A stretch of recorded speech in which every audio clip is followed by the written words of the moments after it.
Nous sommes ici à Tanger, Medinat El Bouraz, pour assister au Meddays. J'ai eu le plaisir de faire une conférence Keynote Speak à propos de la question de la souveraineté technologique à l'ère de l'intelligence artificielle. Alors j'ai développé les besoins, les prérequis d'une souveraineté technologique dans le monde du digital, notamment tout ce qui concerne les modèles, les données, l'infrastructure, les algorithmes, la puissance de calcul, les puces. Comme vous savez, pour faire du digital, il faut aller du hardware jusqu'au modèle qui tourne. Donc cela, ça veut dire qu'il faut être souverain sur les puces, les chips, il faut être souverain sur le cloud, il faut être souverain sur les données, etc. Et donc le fait d'être souverain sur toutes ces choses-là en même temps, c'est un grand défi national et africain, parce que, comme vous le savez, nous ne fabriquons pas de puces, nous n'avons pas beaucoup de data centers. En Afrique, on a moins de 1% de calcul, de capacité de calcul. Nous avons aussi des manques en termes pour l'innovation, il faut de la recherche scientifique.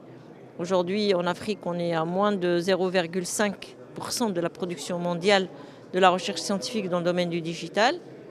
Et donc tout cela fait qu'aujourd'hui, le Maroc, en tant que hub digital africain, arabo-africain, dans le cadre de D4SD, doit faire face à de nombreux défis technologiques, de souveraineté, mais aussi nous avons besoin de remettre l'humain au centre de ces développements et de faire en sorte que nous puissions développer un maximum de compétences dans le domaine du digital.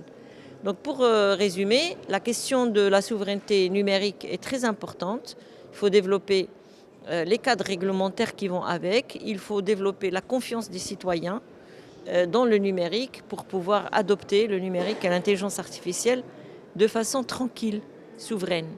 Pour cela, on a aussi de développer une économie numérique. Et cette économie numérique, elle passe aussi par les startups et par l'innovation. Donc notre ministère, il a accueilli 40 startups dans les Meddays sur 3 jours pour exposer leurs produits innovants dans le domaine de l'IA et du digital. Qu'est-ce qu'ils vous ont dit?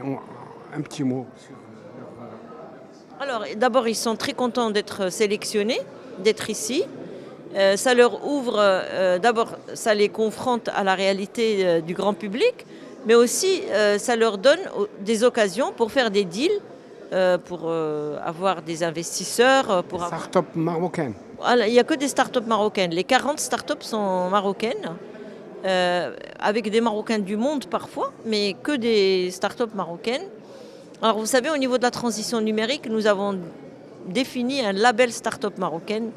Ça ne veut pas dire que la start-up elle est exclusivement au Maroc, parce qu'on a beaucoup de Marocains qui développent des start-up à l'international.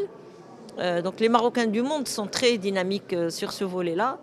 Et justement, le fait de faire rencontrer des start-upers marocains avec d'autres Marocains qui viennent de l'international, ça peut aussi créer des occasions de co-investissement, de coproduction, etc.